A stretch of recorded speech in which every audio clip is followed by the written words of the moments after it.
Hello दोस्तों, स्वागत है आप सभी का मेरे यूट्यूब चैनल द मैक मस्ती पर।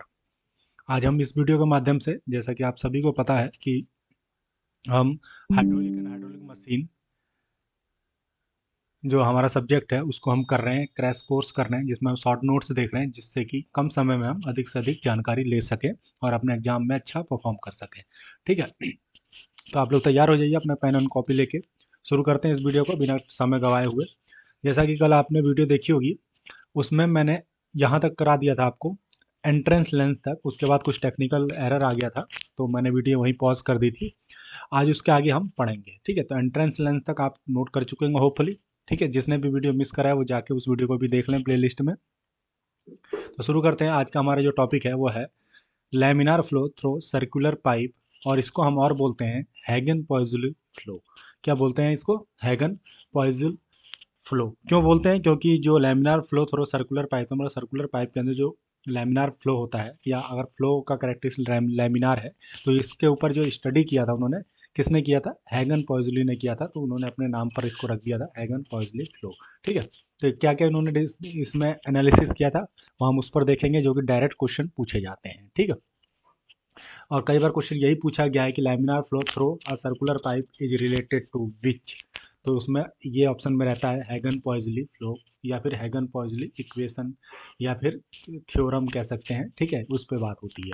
ठीक है, तो ये चीज़ आपको याद रखना है कि सर्कुलर पाइप के अंदर कोई लैमिनार फ्लो बह रहा है, तो उस पर स्टडी किसने किया था? हैगन पॉइजली ने किया था। ठीक है, तो शुरू करते हैं अब आगे। आगे देखते हैं एक एक पॉइंट की क्या उन्होंने स्टडी किया था और क्या क्या इक्वेशंस आई थी निकल के। ठीक है, अब देखो, पहला है shear stress distribution. Shear stress distribution के लिए जो आपके लिए बेसिक एक फार्मूला है, जो उन्होंने ड्राइव करके दिया था, वो फार्मूला आपको याद रखना है, ये वाला, कि टाउ इक्वल्स टू क्या होता है? Minus D P over D x r upon to.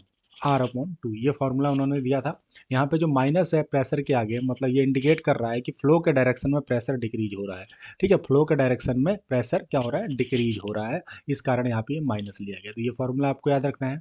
तो डायरेक्ट कई बार ये पूछने को आ जाता है, या फिर कई बार इस पर एक छोटा सा न्यूमेरिकल आ जाता है, आर की वैल्यू दे देता है और इसकी वैल्यू दे देता है, आपसे शेयर स्ट्रेस पूछ लेता है। ठीक है, तो आपको कंडीशन देखनी है कि क्या है, वो सर्कुलर पाइप की कंडीशन है और लैमिनार फ्लो होना चाहिए, तब ये फॉर्मूला लग जाएगा। ठीक है, ये आपको ध्यान देना है, क्योंकि दूसरा जो हमारा है वो लैमिनार फ्लो थ्रो अ प्लेट है। ठीक है, फिक्स प्लेट। ठीक है, तो यहाँ पे हम जो अभी पढ़ रहे हैं वो सर्कुलर पाइप के लिए पढ़ रहे हैं। ठीक है, ये कुछ डिस्ट्रीब्यूशन है ऐसा स्ट्रेस का, मैंने आपको बता दिया माइनस साइन क्यों आता है, क्योंकि फ्लो प्रेशर क्या है, फ्लो के डायरेक्शन में डिक्रीज हो रहा होगा, इसलिए ये माइनस साइन आगे लिया हुआ है। ठीक है, ये हमारा एक पाइप फ्लो है, ये पाइप है, इसके अंदर फ्लूइड बह रहा है। ठीक है, ये जो यहाँ से डिस्टेंस है, ये रेडियस आर है, कैपिटल आर याद रखना है, यहाँ पे स्मॉल आर भी आएगा बार बार। ठीक है, वो स्मॉल आर क्या है? इसके बीच के ये जो है, यहाँ तक की दूरी क्या कहलाएगी? हमारी स्मॉल आर कहलाएगी। ठीक है, तो ये लीनियर वेरिएशन है। ठीक है, यहाँ पे मतलब यहाँ से पता चलता है, इस प्रोफाइल से पता चलता है, जो शियर स्ट्रेस होगा वो सेंटर पे, मतलब एक्सिस पे क्या होगा? जीरो होगा, और स्टार्ट और बढ़ किस तरफ बढ़ेगा? सरगम फ्रेंस की तरफ बढ़ता चला जाएगा। मतलब सेंट एक्सिस मिनिमम होगा और सरगम फ्रेंस पे सबसे ज़्यादा होगा। ये पॉइंट भी आप याद रखेंगे कि लैमिनार फ्लो अगर सर्कुलर पाइप में हो रहा है, तो उसमें शेयर स्ट्रेस जो वेरी करेगा वो सेंटर पे जीरो रहेगा, और उसके बाद बढ़ता चला जाएगा। मैक्सिमम कहाँ पे होगा? सरकमफेरेंस पे होगा। ठीक है, उसके परिधि। ठीक है, अब हम कुछ पॉइंट है इसके रिगार्डिंग वो पढ़ लेते हैं। क्या पॉइंट है? पहला पॉइंट, अब equation is valid for study and uniform flow. जो ये इक्वेशन दिया है, ये किसके लिए वैलिड है? केवल स्टडी और यूनिफॉर्म फ्लो के लिए वैलिड है। यूनिफॉर्म फ्लो और स्टडी फ्लो पढ़ा चुका हूँ मैं, क्या होता है डेफिनेशन आपको पता होगा। ठीक है, दूसरा पॉइंट है the maximum value of shear stress occur at r equal to R पे, मतलब small r equal to capital R होगा, तब मैक्सिमम वैल्यू वैल्यू देगा शेयर स्ट्रेस का वो। ठीक है, अगर ये r equal to capital R equal to r हो जाए, स्मॉल आर, तब जाके क्या वैल्यू आएगी? मैक्सिमम शेयर स्ट्रेस की वैल्यू आएगी। ठीक है, एंड थर्ड केस क्या कहता है कि in laminar flow shear stress is in है entirely due to viscous action. Viscous action के कारण ही लैमिनार फ्लो में शेयर स्ट्रेस डेवलप होता है, ये यहाँ पे बताया गया है। ठीक है, अब हम चलते हैं दूसरे पॉइंट पे कि वेलोसिटी डिस्ट्रीब्यूशन कैसे होगा। अभी तक हम शेयर स्ट्रेस डिस्ट्रीब्यूशन देख रहे थे, तो वेलोसिटी डिस्ट्रीब्यूशन के लिए आप देखेंगे यहाँ पे फिर से मैंने एक डायग्राम बना रखा है। ठीक है, ये आर है, तो ये भी आर ही होगा, कैपिटल आर।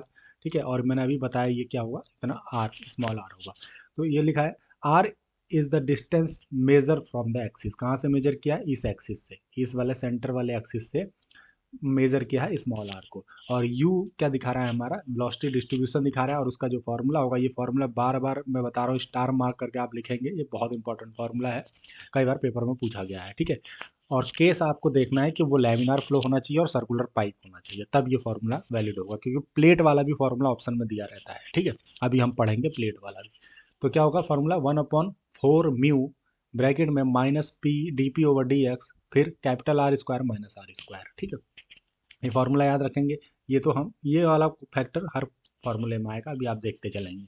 अब लिखा at center r equal to zero. देखिए सेंटर पे क्या होगा, डिस्टेंस है ही नहीं आर की, तो क्या होगा, जीरो होगा, तो यहाँ पे जीरो पुट कीजिए, ये आ जाएगा हमारा अगला इक्वेशन। क्या होगा, ये जैसे जीरो होगा ये वाला, तो ये इतना इक्वेशन बचेगा, मतलब ये इक्वेशन क्या कहलाएगा हमारा, यहाँ पे मतलब आर जब जीरो होगा तो मैक्सिमम वेलोसिटी होगी उस फ्लो की, उस फ्लो की क्या होगी, फ्लो में मैक्सिमम वेलोसिटी होगा, उसके लिए ये होगा। अब जब दोनों में हम क्या निकालें, ये हमारा एवरेज वेलोसिटी था, ये हमारा मैक्सिमम वेलोसिटी है, तो जब जब हम दोनों में कंपैरिजन करेंगे तो एवरेज वेलोसिटी इक्वल टू आ जाता है हमारा, एवरेज वेलोसिटी इक्वल टू क्या हो जाता है, यू मैक्स। अब कुछ नहीं करना, इन दोनों को डिवाइड कर दीजिए बस, इन तो ये इससे ये कट जाएगा, ये पी से पी कट गया, ठीक है, और ये इस वाले आर से ये वाला आर कट जाएगा, तो 1 - are square upon are square आ जाएगा। देखिए ये आ गया, ये आ गया यहाँ से, ठीक है। और अगर हम रेशियो निकालेंगे कि ये एवरेज भी लिख सकते हैं आप, average, average upon maximum velocity क्या हो जाएगी, 1 - are square upon are square, तो ये चीज़ भी आप यहाँ से याद रख सकते हैं, ठीक है। अब हम बात करेंगे कि यहाँ से आर जीरो हो रहा है, तो यहाँ से हमें पता चलता है कि जो वेलोसिटी मैक्सिमम कहाँ पे होगी, सेंटर पे होगी, लेकिन शेयर स्ट्रेस अभी हमने पढ़ा सेंटर पे जीरो होगा, देखिए सेंटर पे शेयर स्ट्रेस जीरो होगा, ठीक है। और वेलोसिटी मैक्सिमम कहाँ होगी, सेंटर पे होगी, ठीक है। और कम कहाँ होगी, सरकमफेरेंस पे होगी, यहाँ से पता चलता है, क्योंकि at center r equal to zero, तो आर जब जीरो करता है हम यू मैक्स निकल जा रहा है हमारा, ठीक है। अब हम चलते हैं डिस्चार्ज। डिस्चार्ज के लिए फॉर्मूला क्या होगा, अभी तक हमने दो चीज़ें पढ़ी, वेलोसिटी डिस्ट्रीब्यूशन और शियर स्ट्रेस डिस्ट्रीब्यूशन। अब डिस्चार्ज क्यू कितना होगा, तो क्यू के लिए फॉर्मूला आप याद रखेंगे, ठीक है, पाई अपॉन 128 म्यू ब्रैकेट में minus D P over D x D की पावर 4, ठीक है। ये याद रखेंगे, कई बार ये पूछता है अगर डिस्चार्ज, तो वो रेडियस के फॉर्म में भी पूछता है, तो ये रेडियस को हम बदल सकते हैं, डी इक्वस टू कितना होता है भाई, डी इक्वस टू होता है 2r, 2r ही तो होता है डी, तो यहाँ पे हम डी की जगह 2r रख के फिर हम कैलकुलेट कर सकते हैं, जो वैल्यू आएगी वो हम लिख सकते हैं, ठीक है। अब एक रेशियो होता है कि mean velocity upon mean velocity और मैक्सिमम वेलोसिटी में क्या रिलेशन होता है, तो क्या होता है, ये 1/2 होता है, ठीक है, मीन वेलोसिटी और मैक्सिमम वेलोसिटी। अगर हम इसको यहाँ पे कर रहे होंगे, यहाँ पे देखेंगे, ठीक है, यहाँ पे अगर हम देखेंगे तो यहाँ इसी को कैलकुलेट जब किया गया है कंडीशन रख के, तो क्या आता है हमारा, mean velocity upon maximum velocity equals to half. जितने भी मैंने अभी पढ़ा है उसमें से सबसे ज़्यादा मोस्ट इंपॉर्टेंट यही है, ये कई बार पूछा गया, हालांकि और भी पूछे गए हैं लेकिन ये ज़्यादा बार पूछा गया है। तो mean velocity upon maximum velocity equals to कितना होता है, 1/2। अब ये आपको ध्यान देना है कि पेपर में क्या पूछ रहा है, मैक्सिमम अपॉन मीन पूछ रहा है या मीन अपॉन मैक्सिमम पूछ रहा है, ठीक है, तो उस हिसाब से आपको आंसर देना है। और कई बार न्यूमेरिकल भी पूछता है, क्या पूछता है वो, मीन वेलोसिटी दे देता है, मैक्सिमम पूछ लेता है, तो क्या होगा, इसको फिर इधर का क्रॉस मल्टीप्लाई करके आप आंसर निकाल सकते हैं। यहाँ खत्म होता है आपका पाइप फ्लो। यहाँ क्या खत्म होगा, पाइप पाइप फ्लो, लेकिन कुछ कुछ उसमें थोड़े से नोट्स हैं, वो देख लीजिए। नोट क्या है, पहला नोट है the maximum velocity occur at the axis, ये तो मैंने पहले ही आपको बता दिया कि जब भैया आर इक्वल टू यहाँ जीरो है, तो क्या होगा, ये मैक्सिमम वेलोसिटी यहाँ यहाँ ही पे, तो क्या होगा, सेंटर पे तो मैक्सिमम होगा और पेरीफेरी पे क्या होगा, मिनिमम होगा, ये तो मैंने पहले ही बता दिया, तो वो मैंने अलग से लिखा भी हुआ है कि the maximum velocity occur at axis. दूसरा पॉइंट है the point where local velocity is equal to mean velocity, ठीक है, लोकल वेलोसिटी और मीन वेलोसिटी क्या होगा, इक्वल कब होंगे, जब कि small r equal to capital R upon √2 हो जाएगा, या फिर √2 का जब हम 1 से डिवाइड करें, यहाँ 1 ही तो है, तो 1 से डिवाइड करेंगे तो आएगा 0.707 आर। ये कंडीशन है, ये कंडीशन आपको याद रखनी है कि मीन वेलोसिटी और लोकल वेलोसिटी कब इक्वल होंगे, लोकल को हम मैक्सिमम भी बोल सकते हैं, ठीक है, लिख सकते हैं आप, तो कब होगा, ये जब r equal to capital R upon √2 हो जाएगा तब, ठीक है, या कंडीशन ये भी हो सकती है, कैलकुलेट कर लेंगे, अगर 1/√2 को कैलकुलेट करेंगे तो ये आ जाता है 0.707, ठीक है। अब इसमें एक पॉइंट आता है प्रेशर ड्रॉप। प्रेशर ड्रॉप क्या होता है, पाइप फ्लो के लिए ही अगर हम बात कर रहे हैं तो प्रेशर ड्रॉप क्या होगा, तो डेल्टा पी, इसके आगे हम ऐसा भी लिख सकते हैं delta p equal to P1 minus P2। ये मैंने एक डायग्राम पाइप फ्लो का बनाया। मान लीजिए इस पे P1 है प्रेशर, इस पे P2 है, तो दोनों का डिफरेंस क्या होगा? क्या होगा? 32 mu v average into l बट्टे डी स्क्वायर। ये फॉर्मूला डायरेक्ट पूछा जाता है, याद रखेंगे। और इससे बहुत सारे क्वेश्चन पूछते हैं। वो ऐसे पूछ लेता है क्वेश्चन कि लैमिनार फ्लो के लिए, सर्कुलर पाइप में लैमिनार फ्लो के लिए जो प्रेशर ड्रॉप है वो कैसे वेरी करता है। तो ऑप्शन में रहता है directly proportional to v, directly proportional to length, inversely proportional to dia, या स्क्वायर ऑफ डाया। ठीक है, स्क्वायर ऑफ डाया आंसर सही होगा यहाँ पे।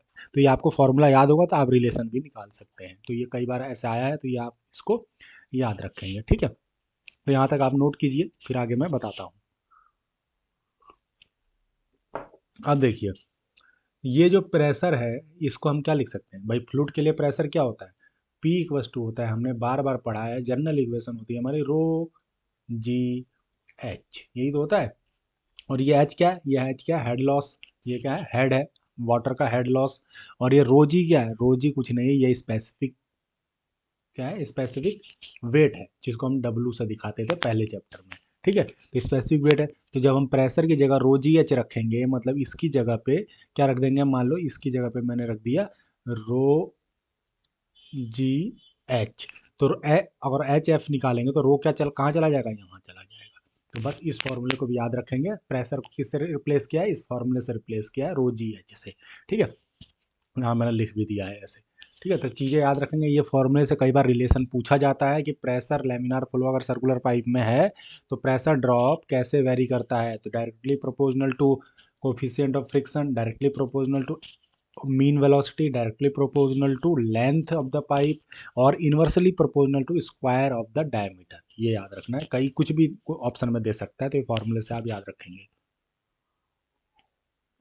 अब यहाँ खत्म होता है आपका laminar flow through circular pipe. अब हम पढ़ेंगे laminar flow between two fix parallel plate.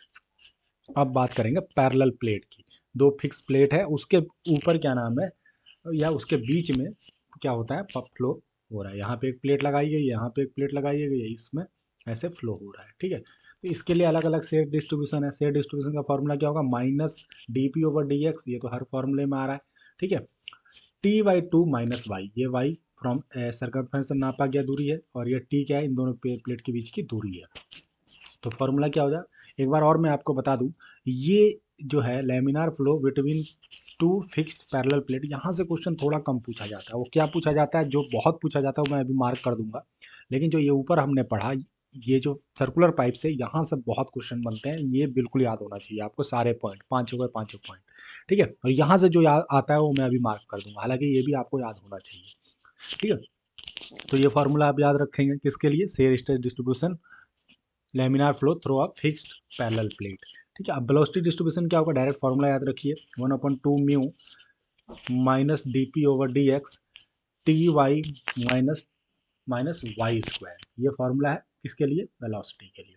अब कुछ क्वेश्चन, कुछ नोट पॉइंट है इसके रिगार्डिंग, वो पढ़ लेते हैं। द मैक्सिमम शेयर स्ट्रेस अगर at y equals to zero. कहाँ पे? वाई इक्वस टू जब जीरो हो जाएगा तब maximum velocity shear stress develop होगा। The maximum velocity occur at y equals to T by two. जब y equals to T by two हो जाएगा तो मैक्सिमम वेलोसिटी डेवलप होगा। ठीक है, ये कंडीशन आपको याद रखना है, और इसमें पुट करेंगे तो मैक्सिमम वेलोसिटी देगा।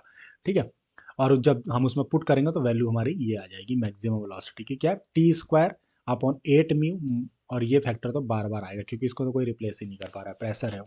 ठीक है, अब जो इस वाले से फिक्स प्लेट से क्वेश्चन आता है वो ये आता है बार बार, यही आता है जो हमने वहाँ पढ़ा ना कि एवरेज वेलोसिटी पर मैक्सिमम वेलोसिटी क्या होता है? वहाँ पे 1/2 होता है। लेकिन फिक्स पैरेलल प्लेट के लिए क्या होता है? 2/3 या फिर 0.66, 0.66 होता है। तो ये, और ये हमेशा याद रखना कि एवरेज अपॉन मैक्सिमम है। आप क्वेश्चन क्या पूछ रहा है? मैक्सिमम अपॉन एवरेज पूछ रहा है या एवरेज अपॉन मैक्सिमम पूछ रहा है? वो आपको देख के इसको पलटना है। अगर वो maximum velocity upon average velocity पूछेगा तो आंसर क्या हो जाएगा? 3/2।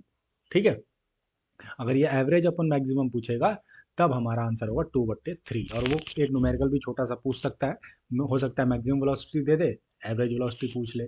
कंडीशन बस आपको देखना है कि वो लेमिनार फ्लो है तो फिक्स प्लेट के अंदर है या फिर सर्कुलर पाइप के अंदर है। पाइप के अंदर है तो 1/2 से करेंगे, और प्लेट के अंदर है तो 2/3 से करेंगे। अब देखते हैं डिस्चार्ज क्या होता है फिक्स्ड प्लेट के लिए। डिस्चार्ज होता है ये, क्या होता है? 1/12 म्यू, ये फैक्टर तो सेम रहना है बार बार, minus D P over D x, T की पावर 3, टी की पावर 3, ये फॉर्मूला आपको याद रखना है, नोट डाउन कर लेंगे। लेकिन इस वाले से ये बार बार पूछा गया है, मैं बार बार बता रहा हूँ आपको, ये नोट करना है, ठीक है। इसके लिए जो प्रेशर ड्रॉप होगा, वहाँ क्या था हमारा, प्रेशर ड्रॉप इक्वल टू था 32 mu V L upon D square था वहाँ पे, और यहाँ क्या है 12 mu V L upon T square, दोनों प्लेट के बीच की दूरी है वो, और वहाँ सर्कुलर प्लेट में डायामीटर होता है तो डाया का स्क्वायर था नीचे, ठीक है। तो ये चीज़ें आपको याद रखनी है। अब हम पढ़ेंगे कुछ इंपॉर्टेंट पॉइंट है जो सिलेबस में मेंशन, चैप्टर तो मेंशन है बट ये पॉइंट मेंशन नहीं है, तो लेकिन हमको करना है क्योंकि हम एक कदम आगे रहेंगे तभी हमारा सिलेक्शन होगा। तो इसको भी पढ़ लेते हैं।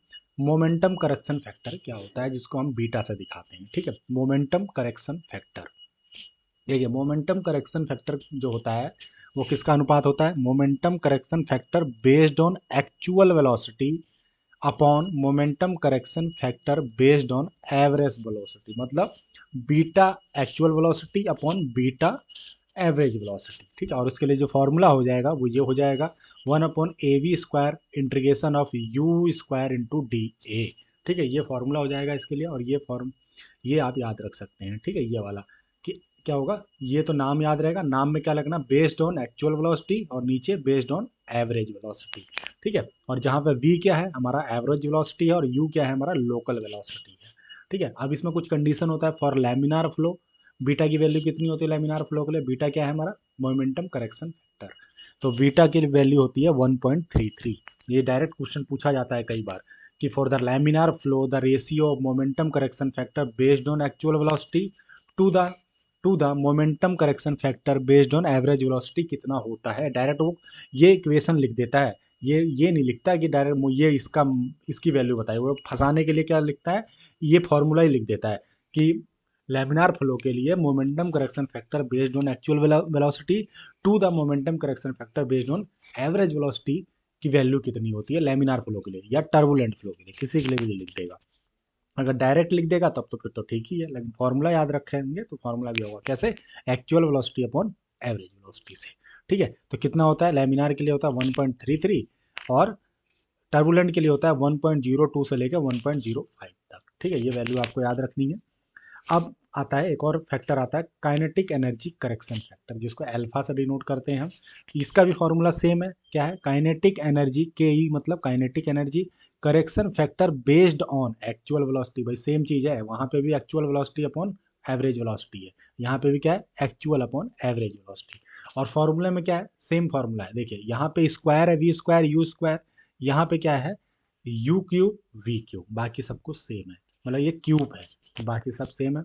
और वैल्यू क्या हो जाएगा हमारा लैमिनार फ्लो के लिए अल्फा की, लैमिनार फ्लो के लिए 2 होता है, और टर्बुलेंट फ्लो के लिए होता है 1.04 से लेकर 1.11 तक। तो ये वाला क्वेश्चन एक बार पूछ लिया गया है पेपर में, लैमिनार फ्लो के लिए पूछा गया था, काइनेटिक एनर्जी, उसमें साफ साफ लिखा हुआ था कि for laminar flow kinetic correction factor based on actual velocity to the kinetic correction factor based on average velocity क्या होता है, तो वहाँ क्या होता है ट्वाइस होता है, ये लिख देंगे। या फिर ऐसे पूछ लेगा वो कि kinetic for laminar flow kinetic correction factor based on actual velocity कितना होता है इसके रिस्पेक्ट में, तो कितना होता है 2 होता है, या फिर अगर उल्टा कर देगा तो 1/2 होता है, ठीक है। तो ये आपको याद रखना है। तो होपफुली आपको ये लेक्चर समझ में आया होगा, यहाँ आपका ये चैप्टर खत्म होता है। चैप्टर का नाम था हमारा laminar flow laminar flow of incompressible fluid, ठीक है।